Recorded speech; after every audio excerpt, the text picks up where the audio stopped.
بسم اللہ الرحمن الرحیم۔ ابو بکر بن عبد الرحمن سے روایت ہے، انہوں نے بیان کیا، میرے باپ عبد الرحمن مجھے ساتھ لے کر عائشہ رضی اللہ عنہا کی خدمت میں حاضر ہوئے۔ حضرت عائشہ رضی اللہ عنہا نے کہا، نبی کریم صلی اللہ علیہ وآلہ وسلم صبح جنبی ہونے کی حالت میں کرتے احتلام کی وجہ سے نہیں بلکہ جماع کی وجہ سے، پھر آپ روزے سے رہتے، یعنی غسل فجر کی نماز سے پہلے سحری کا وقت نکل جانے کے بعد کرتے۔ صحیح بخاری حدیث نمبر 1931۔ حضرت ابو ہریرہ رضی اللہ عنہ سے روایت ہے، نبی کریم صلی اللہ علیہ وسلم نے فرمایا، جب کوئی بھول گیا اور کچھ کھا پی لیا تو اسے چاہیے اپنا روزہ پورا کرے، کیونکہ اس کو اللہ نے کھلایا اور پلایا۔ صحیح بخاری حدیث نمبر 1933۔ عبداللہ بن مبارک نے خبر دی، انہوں نے کہا ہم کو معمر نے خبر دی، انہوں نے کہا ہم سے زہری نے بیان کیا، ان سے عطا بن زید نے، ان سے حمران نے، انہوں نے حضرت عثمان بن عفان رضی اللہ عنہ کو وضو کرتے دیکھا، آپ نے پہلے اپنے دونوں ہاتھوں پر 3 مرتبہ پانی ڈالا، پھر کلی کی اور ناک صاف کی، پھر 3 مرتبہ چہرہ دھویا، پھر دایاں ہاتھ کوہنی تک دھویا، پھر بایاں ہاتھ کوہنی تک دھویا، 3 مرتبہ، اس کے بعد اپنے سر کا مسح کیا اور 3 مرتبہ داہنا پاؤں دھویا، پھر 3 مرتبہ بایاں پاؤں دھویا، آخر میں کہا کہ جس طرح میں نے وضو کیا ہے میں نے رسول اللہ صلی اللہ علیہ وآلہ وسلم کو بھی اسی طرح وضو کرتے دیکھا ہے۔ پھر آپ نے فرمایا تھا کہ جس نے میری طرح وضو کیا، پھر 2 رکعت نماز تحیۃ الوضو اس طرح پڑھی کہ اس نے دل میں کسی قسم کے خیالات وساوس گزرنے نہیں دیے، تو اس کے اگلے تمام گناہ معاف کر دیے جائیں گے۔ صحیح بخاری حدیث نمبر 1934۔ عباد بن عبداللہ بن زبیر رضی اللہ عنہما سے روایت ہے کہ انہوں نے حضرت عائشہ رضی اللہ عنہا سے سنا، آپ نے کہا ایک شخص رسول اللہ صلی اللہ علیہ وآلہ وسلم کی خدمت میں حاضر ہوا اور عرض کی، میں دوزخ میں جل چکا۔ حضرت صلی اللہ علیہ وآلہ وسلم نے دریافت فرمایا، کیا بات ہوئی؟ اس نے کہا، رمضان میں نے روزے کی حالت میں اپنی بیوی سے ہم بستری کر لی، تھوڑی دیر میں حضرت صلی اللہ علیہ وآلہ وسلم کی خدمت میں کھجور کا ایک تھیلا جس کا نام عرق تھا پیش کیا گیا، تو آپ صلی اللہ علیہ وآلہ وسلم نے فرمایا کہ دوزخ میں جلنے والا شخص کہاں ہے؟ اس نے کہا، حاضر ہوں، تو آپ صلی اللہ علیہ وآلہ وسلم نے فرمایا، لے تو اسے خیرات کر دے۔ صحیح بخاری حدیث نمبر 1935۔ حضرت ابو ہریرہ رضی اللہ عنہ سے روایت ہے، ایک شخص نبی کریم صلی اللہ علیہ وآلہ وسلم کی خدمت میں حاضر ہوا اور عرض کی، یہ بد نصیب رمضان میں اپنی بیوی سے جمع کر بیٹھا ہے۔ آپ صلی اللہ علیہ وآلہ وسلم نے فرمایا، تمہارے پاس اتنی طاقت نہیں ہے کہ ایک غلام آزاد کر سکو؟ اس نے کہا کہ نہیں۔ آپ صلی اللہ علیہ وآلہ وسلم نے پھر دریافت فرمایا، کیا تم پے در پے 2 مہینے کے روزے رکھ سکتے ہو؟ اس نے کہا کہ نہیں۔ آپ صلی اللہ علیہ وآلہ وسلم نے پھر دریافت فرمایا، کیا تمہارے اندر اتنی طاقت ہے کہ 60 مسکینوں کو کھانا کھلا سکو؟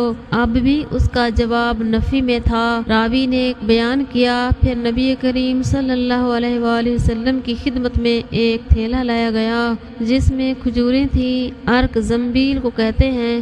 حضرت صلی اللہ علیہ وآلہ وسلم نے فرمایا، اسے لے جا اور اپنی طرف سے محتاجوں کو کھلا دے۔ اس شخص نے کہا، میں اپنے سے بھی زیادہ محتاج کو، حالانکہ 2 میدانوں کے درمیان کوئی گھرانہ ہم سے زیادہ محتاج نہیں۔ آپ نے فرمایا، پھر جا اپنے گھر والوں ہی کو کھلا دے۔ صحیح بخاری حدیث نمبر 1937۔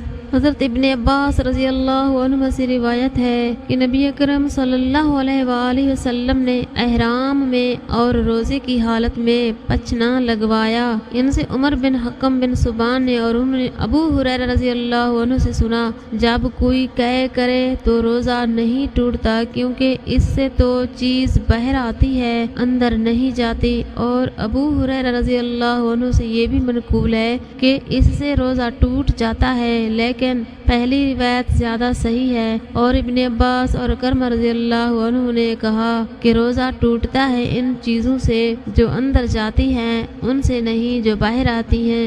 ابن عمر رضی اللہ عنہما نے بھی روزہ کی حالت میں پچ نہ لگواتے، لیکن بعد میں دن کو اسے ترک کر دیا تھا اور رات میں پچ نہ لگوانے لگے تھے۔ اور ابو اشری رضی اللہ عنہ نے بھی پچ نہ لگوایا تھا، اور سعد بن ابی وقاص اور زید بن ارقم اور ام سلمہ رضی اللہ عنہ سے روایت ہے، انہوں نے روزہ کی حالت میں پچ نہ لگوایا۔ بکیر نے ام اکلمہ سے کہا، ہم عائشہ رضی اللہ عنہما کے یہاں روزہ کی حالت میں پچ نہ لگوایا کرتے تھے اور آپ ہمیں روکتی نہیں تھی۔ اور حسن بصری رحمۃ اللہ علیہ کئی صحابہ سے مرفوعاً روایت کرتے ہیں، حضرت صلی اللہ علیہ وآلہ وسلم نے فرمایا، پچ نہ لگانے والے اور لگوانے والے دونوں کا روزہ ٹوٹ گیا۔ اور مجھ سے عیاش بن ولید نے بیان کیا، اور ان سے عبد الاعلی نے بیان کیا، ان سے یونس نے بیان کیا، ان سے حسن بصری نے ایسے ہی روایت کی۔ جب ان سے پوچھا گیا کہ کیا نبی کریم صلی اللہ علیہ وآلہ وسلم سے روایت ہے تو انہوں نے کہا ہاں، پھر کہنے لگے اللہ بہتر جانتا ہے۔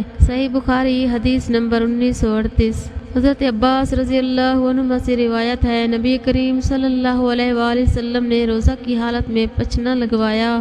صحیح بخاری حدیث نمبر 1939۔ حضرت انس بن مالک رضی اللہ عنہ سے روایت ہے، پوچھا تھا کیا آپ لوگ روزہ کی حالت میں پچ نہ لگوانے کو مکروہ سمجھا کرتے تھے؟ آپ نے جواب دیا کہ نہیں، البتہ کمزوری کے خیال سے روزہ میں نہیں لگواتے تھے۔ شبابہ نے یہ زیادتی کی ہے کہ ہم سے شعبہ نے بیان کیا، ایسا ہم نبی کریم صلی اللہ علیہ وآلہ وسلم کے عہد میں کرتے تھے۔ صحیح بخاری حدیث نمبر 1940۔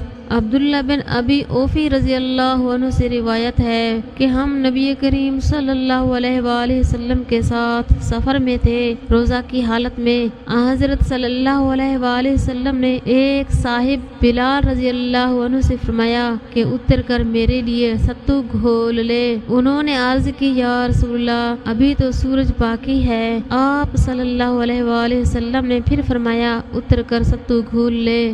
اب کی مرتبہ بھی انہوں نے عرض کی یا رسول اللہ، ابھی سورج باقی ہے، لیکن آپ کا حکم اب بھی یہی تھا کہ اتر کر میرے لیے ستو گھول لے۔ پھر آپ صلی اللہ علیہ وآلہ وسلم نے ایک طرف اشارہ کر کے فرمایا کہ جب تم دیکھو کہ رات یہاں سے شروع ہو چکی ہے تو روزہ دار کو افطار کر لینا چاہیے۔ اس کے مطابق جریر اور ابو بکر بن عیاش نے شیبانی کے واسطہ سے کی ہے، اور ان سے ابو اوفی رضی اللہ عنہ نے کہا کہ میں رسول اللہ صلی اللہ علیہ وسلم کے ساتھ سفر میں تھا۔ صحیح بخاری حدیث نمبر 1941۔ حضرت عائشہ رضی اللہ عنہ سے روایت ہے کہ حمزہ بن عمرو اسلمی رضی اللہ عنہ نے عرض کی یا رسول اللہ، میں سفر میں لگاتار روزے رکھتا ہوں۔ صحیح بخاری حدیث نمبر 1942۔ نبی کریم صلی اللہ علیہ وآلہ وسلم کی زوجہ مطہرہ عائشہ رضی اللہ عنہ نے کہا، حمزہ بن عمرو اسلمی رضی اللہ عنہ نے نبی کریم صلی اللہ علیہ وآلہ وسلم سے عرض کی میں سفر میں روزہ رکھوں تو وہ روزے بکثرت رکھا کرتے تھے۔ حضرت صلی اللہ علیہ وآلہ وسلم نے فرمایا کہ اگر جی چاہے تو روزہ رکھ اور جی چاہے افطار کر۔ صحیح بخاری حدیث نمبر 1943۔